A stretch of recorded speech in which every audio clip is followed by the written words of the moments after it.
तो hello student, आज मैं आपको बताऊंगा अगर आप क्लास 10 की तैयारी कर रहे हैं, आप साइंस में 95 प्लस लाना चाहते हैं तो आपको कैसे पढ़ना चाहिए। ठीक, आइए हम लोग समय न गवाते हुए वीडियो को स्टार्ट करते हैं।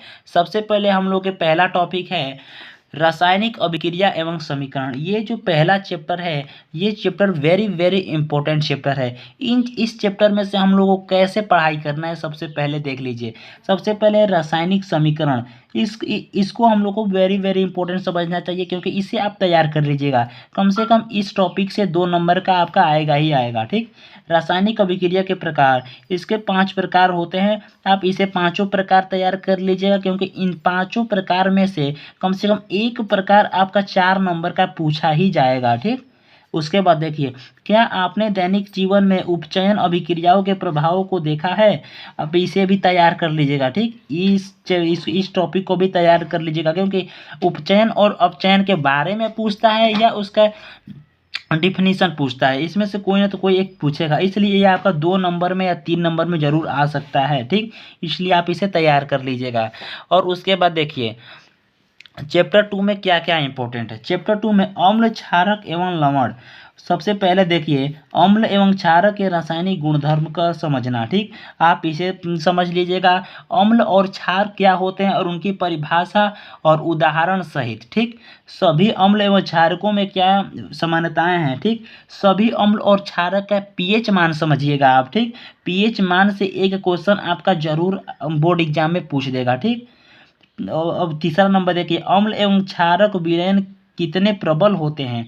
यानी कि जो अम्ल कहा होता है वो कितना, कौन कौन सा है जो कि सबसे प्रबल होता है, और क्षारक कौन सा है जो कि सबसे प्रबल होता है। इससे आप याद कर लीजिएगा, क्योंकि एमसीक्यू में भी पूछ सकता है और लॉन्ग आंसर में भी पूछ सकता है। ठीक, और देखिए लवण के संबंध में अधिक जानकारी। और लवण क्या होता है, यानी कि जब अम्ल और क्षार आपस में मिलते हैं तो लवण का निर्माण होता है। ठीक, लवण के बारे में और अधिक जानकारी चाहिए, जो कि कम से कम आप अगर लवण के बारे में आ जाए तो कम से कम आपको 1.5 पन्ने में लिखना है, क्योंकि ये 4 नंबर का क्वेश्चन आपके बोर्ड एग्जाम में आ सकता है। ठीक, उसके बाद देखिए तीसरा नंबर धातु और अधातु।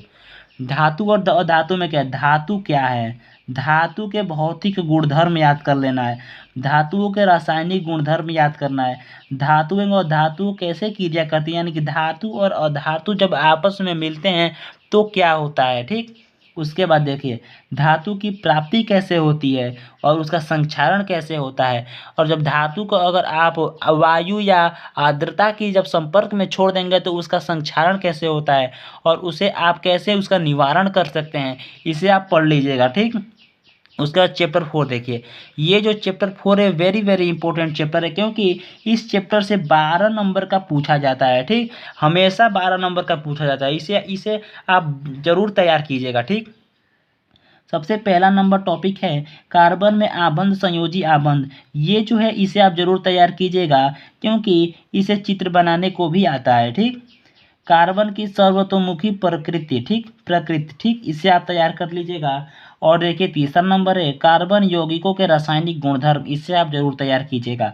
कुछ महत्वपूर्ण कार्बन यौगिक एथेनॉल तथा एथेनोइक अम्ल, इसे आप जरूर तैयार कर लीजिएगा, क्योंकि वेरी वेरी इंपॉर्टेंट क्वेश्चन है। ठीक, उसके बाद साबुन तथा अपमार्जक, ये जो है साबुन तथा अपमार्जक ये आपके बोर्ड एग्जाम में जरूर आएगा, इसलिए आप इसे भी तैयार कर लीजिएगा। ठीक, उसके बाद 5वां नंबर देखिए चैप्टर 5। जो चैप्टर 5 है 2024 बोर्ड एग्जाम में ये जो है ये कट चुका है सिलेबस से, इसलिए आप चैप्टर 5 मत पढ़िएगा। ठीक, उसके बाद चैप्टर 6 देखिए। चैप्टर 6 क्या कहता है, जैव प्रक्रम क्या है। ठीक, जैव प्रक्रम के बारे में याद कर लीजिएगा, पोषण के बारे में याद कर लीजिएगा, शोषण के बारे में याद कर लीजिएगा, और परिवहन और उत्सर्जन के बारे में याद कर लीजिएगा। ठीक, ये वेरी वेरी इंपॉर्टेंट चैप्टर है। इस चैप्टर से कम आपका कुछ नहीं तो 10 नंबर का तो पूछ ही देता है। ठीक, उसके बाद देखिए चैप्टर 7 में देखिए क्या आप करेंगे, जंतुओं में समन्वय, पादपों में समन्वय और जंतुओं में हार्मोन। ये जो तीनों टॉपिक है वेरी वेरी इंपॉर्टेंट है। इन टॉपिक में कोई एक टॉपिक आपका बोर्ड एग्जाम में जरूर पूछेगा। ठीक, और उसका चैप्टर 8 देखिए। चैप्टर 8 क्या कहता है, क्या जीव पूर्णतः अपनी प्रकृति में प्रकृति का सृजन करते हैं, आप इसे तैयार कर लीजिएगा। और लैंगिक जनन की विधि आप इसे तैयार कर लीजिएगा। और लैंगिक जनन आप इसे दोनों को, इन दोनों में से कोई एक जरूर आपका बोर्ड एग्जाम में पूछ देगा। ठीक, उसका चैप्टर 9 देखिए, अनुवांशिकता एवं जैव विकास। जनन के दौरान विभिन्नताओं का संचय, आप इसे भी तैयार कर लीजिएगा। अनुवांशिकता को भी तैयार कर, जैव विकास को भी तैयार कर लीजिएगा और जाति उद्भव को भी तैयार कर लीजिएगा।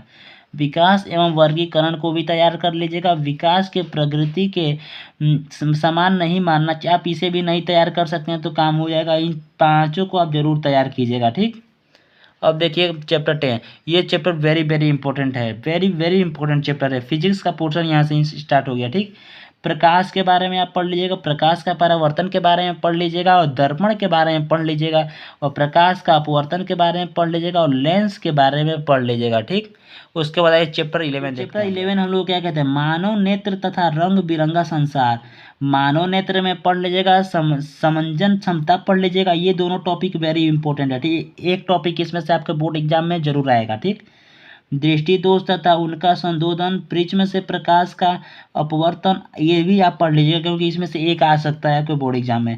कांच के प्रिज्म द्वारा श्वेत प्रकाश का विक्षेपण, वायुमंडलीय अपवर्तन और प्रकाश का प्रकीर्णन। ठीक, इन तीनों को भी आप पढ़ लीजिए। ये जो चैप्टर है ये वेरी वेरी इंपॉर्टेंट है, इसलिए आप इन चैप्टर में कुछ मत छोड़िएगा। ठीक, चैप्टर 12 देखिए, विद्युत धारा का परिपथ, विद्युत विभव और विभवांतर, आप इसे जरूर पढ़िएगा। विद्युत परिपथ आरेख, ओम का नियम, वेरी वेरी इंपॉर्टेंट क्वेश्चन, ओम का नियम, इसे आप जरूर तैयार कीजिएगा, ओम के नियम को। वे कारक जिन पर चालक का प्रतिरोध निर्भर करता है, प्रतिरोधकों के निकाय का प्रतिरोध, विद्युत धारा का तापीय प्रभाव, वेरी वेरी इंपॉर्टेंट क्वेश्चन, इसे भी आप जरूर तैयार कीजिएगा। ठीक, और विद्युत शक्ति को भी आप तैयार कर लीजिएगा। अब देखिए चैप्टर 13, चैप्टर 13 क्या कहता है, विद्युत धारा के चुंबकीय प्रभाव। तो पहला नंबर है चुंबकीय क्षेत्र एवं क्षेत्र रेखाएं। दूसरा नंबर है किसी विद्युत धारावाही चालक के कारण चुंबकीय क्षेत्र, आप इसे तैयार कर लीजिएगा। ठीक, चुंबकीय क्षेत्र में किसी विद्युत धारावाही चालक पर बल, विद्युत motor, very very important question, इसे आप जरूर तैयार कीजिएगा क्योंकि ये 6 नंबर में हमेशा पूछता है। विद्युत चुंबकीय प्रेरण, विद्युत जनित भी आप याद कर लीजिए क्योंकि ये 4 नंबर का को पूछ सकता है एग्जाम में। घरेलू विद्युत परिपथ, आप इसे भी तैयार कर लीजिएगा। उसके बाद चैप्टर 40 देखिए, चैप्टर 40, ऊर्जा के उत्तम स्रोत क्या हैं, ऊर्जा के पारंपरिक स्रोत, गैर परंपरागत ऊर्जा, इसे आप जरूर तैयार कीजिएगा। ठीक, पर्यावरण विषयक सरोकार, कोई ऊर्जा स्रोत हमारे लिए कब तक बना रह सकता है। ठीक, आप इसे भी तैयार कर लीजिएगा। ठीक, इसे इसके बारे में आ जाएगा तो आप 1 से 1.5 पन्ने लिख देंगे, आपको फुल नंबर मिल जाएगा। ठीक, उसके बाद देखिए 15 नंबर, हमारा पर्यावरण, परितंत्र, इसके संगठन क्या है, खाद्य श्रृंखला, परितंत्र में ऊर्जा प्रवाह, जैव आवर्धन और कचरा प्रबंध। ये चैप्टर उतना इम्पोर्टेंट नहीं है लेकिन इससे क्वेश्चन अगर आ गया तो आप बना के लिख भी सकते हैं, कोई दिक्कत नहीं है। उसका चैप्टर 16 देखिए, प्राकृतिक संसाधनों का संशोधित प्रबंध, हमें संसाधनों के प्रबंध की क्यों आवश्यकता है, वन एवं वन्य जीवन, आप इसे जरूर तैयार कीजिएगा। बांध के बारे में आपको मैं बता चुका हूँ अगले वीडियो में कि आप जरूर तैयार कर लीजिएगा क्योंकि ये वेरी वेरी इंपॉर्टेंट क्वेश्चन है। ठीक, जल संग्रह के बारे में याद कर लीजिएगा और कोयला एवं पेट्रोलियम के बारे में आप याद कर लीजिएगा। ठीक दोस्तों, अगर आपको वीडियो पसंद आई हो तो वीडियो को लाइक कर दीजिएगा और चैनल को सब्सक्राइब कर दीजिएगा क्योंकि इसी तरह की वीडियो को और पाने के लिए चैनल को तो सब्सक्राइब करना ही पड़ेगा।